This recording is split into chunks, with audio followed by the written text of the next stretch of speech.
Yan, nakabili kami ng maraming daing na isda. Iba ko nung tawag ko sa minunggo. Basta ganyan siya. Nakabili kami. So, aji siya na daing. Ang dami. 13 pieces siya. So, nagkakalagay na siya ng 2 nisengin. Nisengin, 2,000 yen. So, ayan. Bali, 13 siya lahat. So, mura na actually. So, isisiplak ko lang siya. Siplak lang.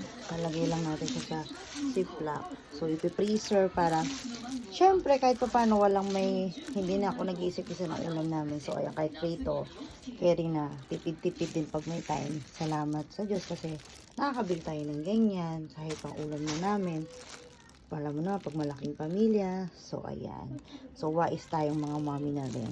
So, hanggat hindi lagay na naman sa freezer. So, maganda pa siya, malalaki pa. So, ayan siya, diba? Tada!